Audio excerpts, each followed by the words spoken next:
So ನೋಡಿ ವೀಕ್ಷಕರೇ, sir 10 ಅಡಿ ಇದೆ ಇಲ್ಲಿಂದ.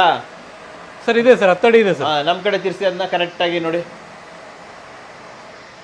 ಸರ್ ಬರುತ್ತೆ 10 ಅಡಿ ಮೇಲೇನೆ ಏರ್ ಫ್ಲೋ ಇರುತ್ತೆ ಸರ್, ಏರ್ ಥ್ರೋ ಇರುತ್ತೆ, ಚೆನ್ನಾಗಿ ಬರುತ್ತೆ ಸರ್ ಗಾಳಿ ಅಂತ ಅನ್ನೋದು. ನೋಡಿ ವೀಕ್ಷಕರೇ, ಅದು ಇದು ನಿಮಗೆ ಮೆಟಲ್ ಫ್ಯಾನ್ ಬರುತ್ತೆ, ಅಂದ್ರೆ ನಿಮಗೆ ಹೆವಿ ಲೈಫ್ ಚೆನ್ನಾಗಿ ಬರೋಂಥದ್ದು ಫ್ಯಾನು. ಸೊ ಫ್ಯಾನ್ ಮೆಟಲ್ ಇದು. ಮೆಟಲ್ ಫ್ಯಾನ್ ಬರುತ್ತೆ ಸರ್. ತೋರಿಸ್ಬಿಡೋಣ ಒಳಗಡೆ. ಸೊ ಇದು ಒಳಗಡೆ ಇರೋದು ಮೆಟಲ್ ಇದು. ಹೌದು ಸರ್, ಮೆಟಲ್ ಫ್ಯಾನ್ ಬರುತ್ತೆ ಸರ್. ಈ ಕೂಲರ್ ನ ಏನ್ ಹೇಳ್ತಾರೆ ಸರ್? ದೊಡ್ಡಮ್ಮ ಅಂತಾರೆ ಸರ್. ದೊಡ್ಡಮ್ಮ ಅಂತಾರೆ. ಹೇಳಿ ಸರ್ ಇದ್ರ ಬಗ್ಗೆ.